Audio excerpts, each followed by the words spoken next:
Hello and welcome to the Coming Down to Earth with Spirit podcast with me, your host, David Hale. In the podcast, we'll be talking about mediumship and all things spiritual in a down-to-earth and honest kind of way, with a touch of humour also.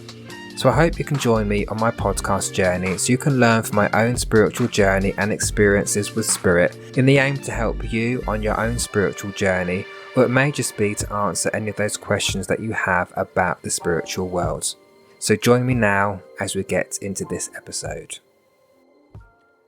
So I wanted to start off my podcast with, by turning a video series that I've recently started on YouTube into a podcast so people can listen rather than having to watch a video of me talking. And I started the video series with the aim of educating people who are either learning to be a medium or just people who want to know about the spiritual world, what happens, what is mediumship, how does it work, by discussing my own examples and real life experiences with spiritual moments or readings that I've done for other people. So hopefully you'll find the episodes entitled Spiritual Impacts interesting, and you will hear me referring to the video. Of course, this is a podcast, so you don't see a video, but it does reference the videos that I have now turned into this podcast. But if you do feel inclined to actually watch me talk about these topics, you can go to my YouTube channel, which is davidh_medium, but the content is exactly the same. Let's get into this episode. And we're on episode 4. And in this episode, I'm going to talk about an experience I had with a foreign language in a reading. Because many people have asked me, how do I communicate with someone in spirit who doesn't speak English? Because people want to know, can they still communicate with us even if we can't speak the same language? My answer is yes, based on a couple of experiences that I have personally had. And as you guys know, I only speak from my own experiences here. So it might be different to how another medium receives the information, how they communicate with people that speak a foreign language. So I'm speaking about my personal experience here. And hopefully you'll be able to gain some more insight into how it works. And it just answers your question, about how exactly does it happen.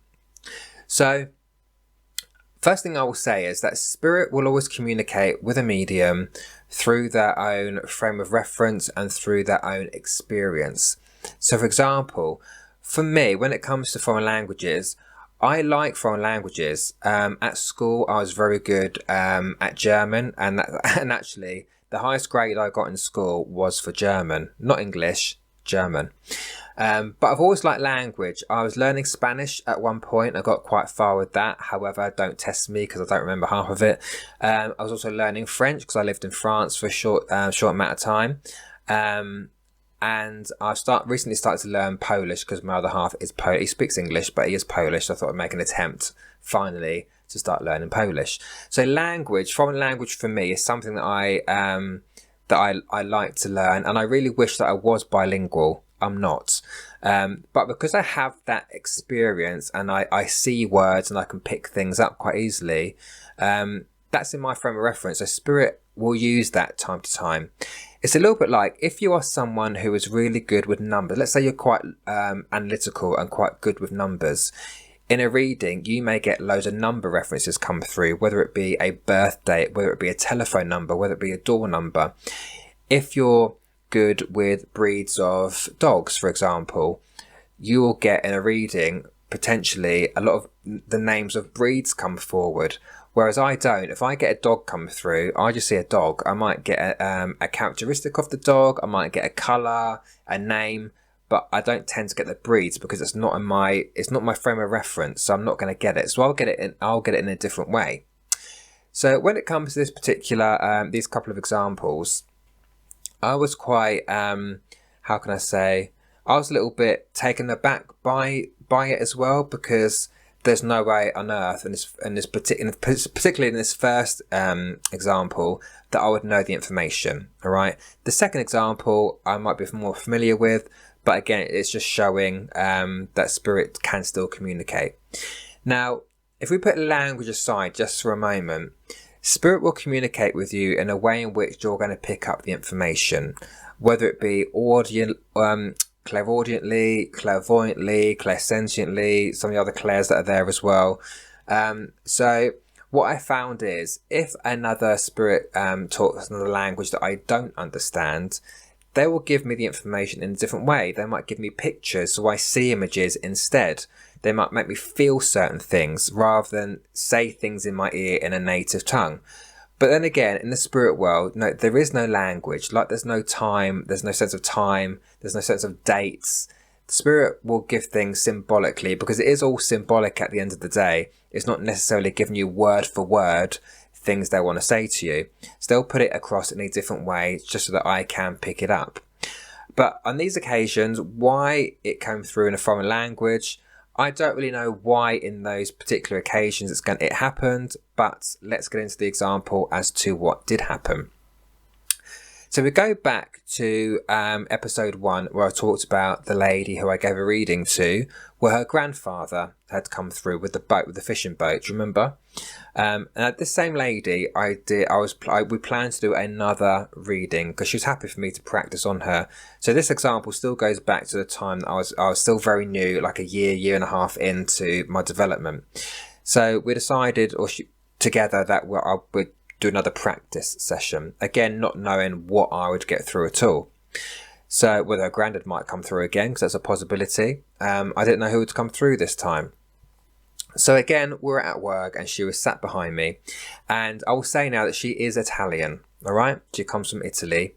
Now I have to say, I've never been to Italy. Italy is one language I've never studied, never looked at.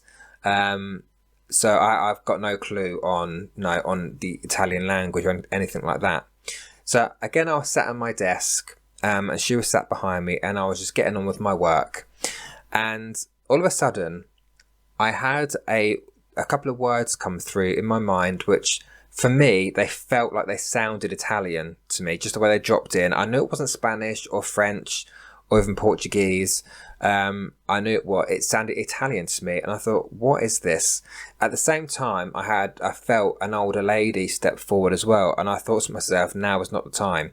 So I tried to push them away because I was trying to get on with my own work, but it kept on coming through. The words kept coming in, so I gave into it in the end, and it sounded something like Forno Giotto, which I'll put below. That's how it sounded to me phonetically in my head. And I thought, what is this? So I Googled it. I was on a computer, so I Googled it. And I got the correct spelling in the end. It was very, very close. Again, I'll put down here to what the actual spelling was. And it was the name of a patisserie, or like a patisserie bakery in Italy. Now, I've never been to Italy. As I said, I ain't got a clue. But I felt this woman, and I felt all of a sudden it was for the girl sat behind me. So I spun around in my chair and I said to her, can I ask you a question? Because something's come through to me which I don't really understand. So what is the meaning of Forno Giotto? And she looked at me and kind of went white, like she's seen a ghost, no pun intended. And she kind of put a hand up to her mouth, and I sat back in my chair thinking, what have I said? And she said, Forno Giotto is the name of the bakery patisserie which my mum, in spirits, always used to go to on the way to work. And I kind of sat open-mouthed thinking, how on earth did I get that information? But it came through, so I have to accept it came through. I got it. How I got it, I didn't quite know at that particular point. But it proved at that point it was her mum coming through to me to make that communication, to say to her daughter, who she dearly loved, and obviously the feeling was mutual, that she was coming through. And however she was going to get there, whether she gave me another language or whatever it was, that she wanted to come through. And that's how she got through, giving me two words in Italian.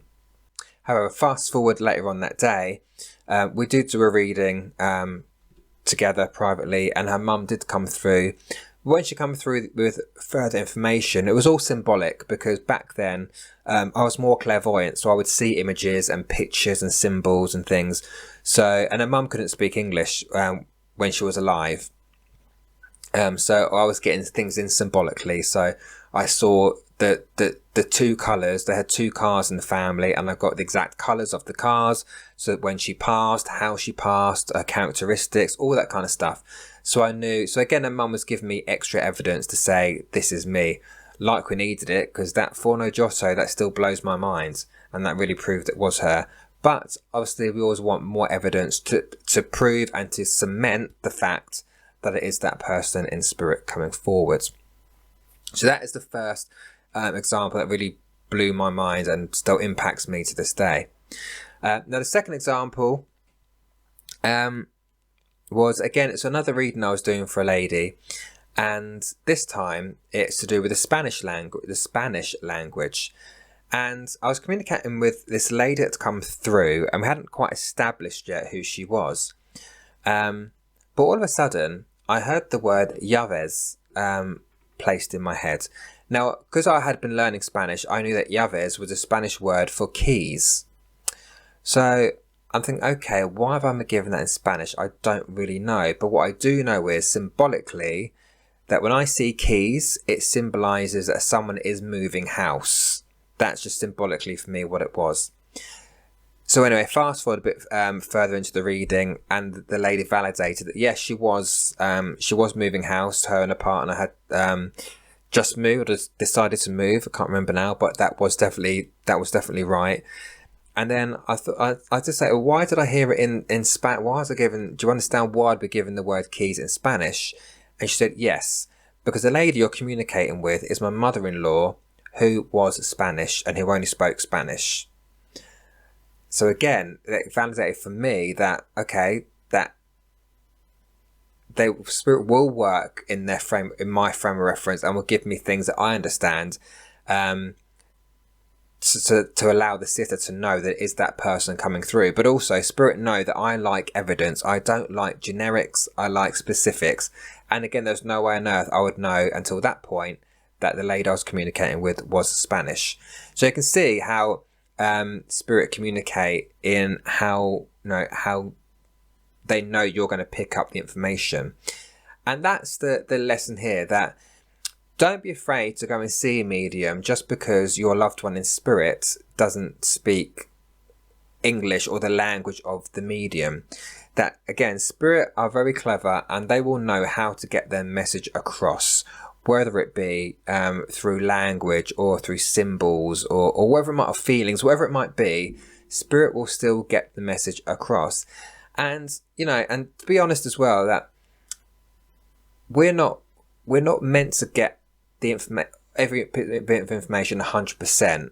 So if I communicate with a spirit person, a bit like with the Italian, they might give me a word that I'm not going to understand because I have no clue about the language. So if I had a speaker come through, a communicator come through who was Russian, and they gave me a Russian word, I ain't got a clue what that is.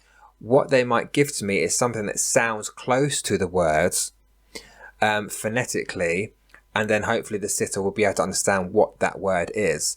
But it doesn't always come through as clear as a bell. And I think people like that just have to understand that if a foreign language does come through, it's going to be in a way in which the medium is going to pick it up. So it might be they'll give how it sounds phonetically. It might not be exactly what it is, but phonetically it will sound very similar. So it does work, but not every medium is going to get different language come through. Again, if it's not in their frame of reference, they're not going to pick it up.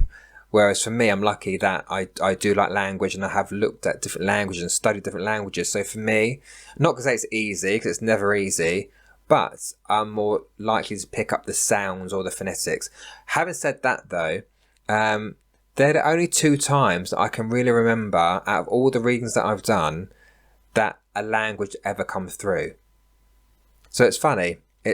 But it makes sense because I was doing another video on maybe development, is that as a medium you will develop and you will start receiving information in different ways, in clearer ways, and it's always going to expand, and your awareness is going to increase. So you are going to receive information in different ways. So for any of you that are learning at the moment. Again, just be aware, I might have said this in a previous video, that your senses will be very different in a year's time to what they are now. You will pick up information differently in another year's time to where you are now. So you may not pick up things the same way at all in a year, 2 years, 5 years time. It changes and it evolves. So there you have it. That's that episode finished. Hopefully you enjoyed what you heard, and if so, there are plenty more episodes in the Spiritual Impact series to come. So do stick around if you're interested in learning more from my own personal experiences with spirit. Once again, you can find the videos on YouTube if you wish to watch me talk about it. Otherwise, please stick around with the podcast and you can download the episodes and listen until your heart's content. But until then, look after yourselves, and hopefully I'll speak to you all soon.